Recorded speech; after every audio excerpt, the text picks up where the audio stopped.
کنگھی کرنے سے گرتے ہیں، ان کو بیچنا جائز ہے ناجائز؟ یہ اصل میں آج کل دنیا میں جگہ بنتی ہے نا، اس لیے وہ بال بھی خریدے جاتے ہیں اور بال بھی بیچے جاتے ہیں، حالانکہ یہ ناجائز، بلکہ ان بالوں کو دفن کر دینا چاہیے، کیونکہ انہی بالوں کی وجہ سے عورتوں پہ جادو ہو جاتے ہیں، سحر ہو جاتے ہیں۔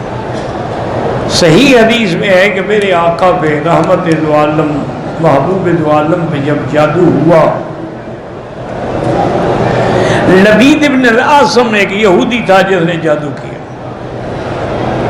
تو اس جادو سے حضور صلی اللہ علیہ وسلم کے دینی معاملات میں تو کوئی اثر نہیں ہوا، یعنی نماز، عبادت، روزہ، تہجد، اشراق، اس میں تو کوئی فرق نہیں ہوا۔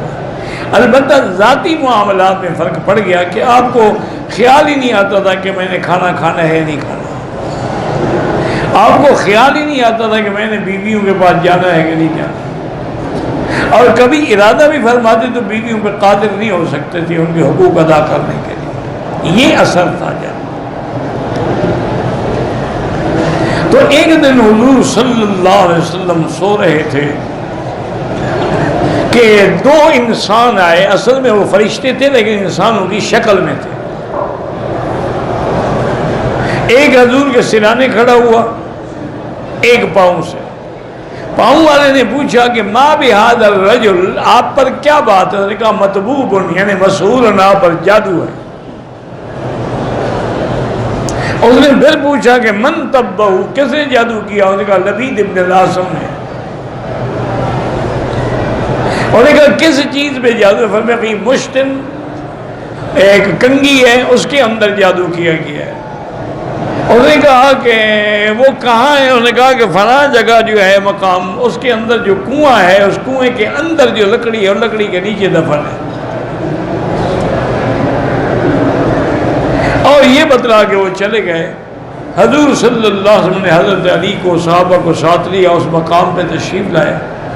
آپ نے فرمایا کہ وہاں جو کھجوریں تھیں بالکل ٹنڈ منڈ تھی، اور معلوم ایسے تھا رؤوس شیاطین جیسے شیطانوں کے سر ہوں، اور وہ کنواں جو ہے ویران پڑا تھا، اس کا پانی ایسے تھا جیسے مخلوط بالحنہ، جیسے مہندی ملا ہوا پانی ہوتا۔ حضور پاک نے حضرت علی کو حکم دیا، حضرت علی اترے، انہوں نے جا کے اس لکڑی کے نیچے ہاتھ مارا، ڈھونڈتے ڈھونڈتے آپ کو ایک کنگھی ملی۔ اس کنگھی میں میرے آقا کے بال تھے۔ وہ کنگھی جب لائی گئی نا، تو اس کنگھی پہ اس ظالم نے کیا کیا تھا کہ وہ ایسے اس کو لپیٹتا تھا اور جادو کر کے وہاں سوئی لگا دیتا تھا، پھر لپیٹتا تھا، پھر جادو کر کے سوئی لگا دیتا تھا، اور اللہ نے یہ سورۃ الفلق اور سورۃ الناس بھی اتار دی۔ تو حضور یہ پڑھتے رہے اور اس کو کھولتے رہے، پڑھتے رہے، کھولتے رہے۔ تو صحابہ فرماتی ہیں کہ ہم نے دیکھا کہ جیسے جیسے وہ آپ کے بال مبارک کھل رہے ہیں اور سوئیاں نکل رہی ہیں، سن رہے ہیں رسول اللہ، حضور پاک سے گویا کہ وہ بوجھ جو تھا ٹل گیا اور آپ کا چہرہ چاند کی طرح روشن ہو گیا۔ حضور نے وہ کنگھی لی اور پھر اسی کنویں میں ڈال دی۔ واپس جب آئے تو بی بی عائشہ کو بتایا، تو بی بی عائشہ نے کہا حضور لے آتے، ہم بھی تو دیکھتے کہ ظالموں نے کیسے ظلم کیا۔ فرمایا کیا بات کو شہرت دینے کی کیا ضرورت ہے؟ اللہ نے جب مجھے شفا دے دی، تو اس کے بعد پھر کسی کو زیادہ اگر میں ظاہر کرتا، ہو سکتا ہے مدینے میں لڑائی ہو جاتی، ان کو قتل کر دیا جاتا جنہوں نے جادو کیا۔ میں یہ نہیں چاہتا کہ مدینے پاک میں فساد۔ تو جادو ہوتا ہے اور زیادہ تر انہی بالوں میں ہوتا ہے۔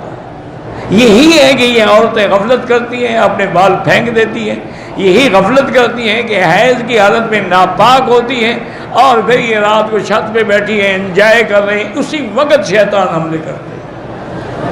یہ اوقات ہوتے ہیں، اسی لیے حکم ہے کہ مغرب کے وقت بچوں کو باہر نہ بھیجو، چونکہ شیطان پھر رہے ہوتے ہیں، اور پھر وہ ایسا ہاتھ مارتے ہیں کہ پھر ساری زندگی ماں باپ روتے رہتے ہیں، کیونکہ جادو تو ہے۔ قرآن میں جب اس کا ذکر ہے کہ جادو ہے، قرآن میں جب ذکر ہے کہ جادوگروں نے موسیٰ علیہ السلام کا مقابلہ کیا، لیکن جادو کا علاج یہی ہے کہ آدمی حضور کی شریعت پہ عمل کرے اور سورۃ البقرہ اپنے گھروں میں تلاوت کرے، تو انشاءاللہ سب جادو شیطان بھاگ جائیں گے۔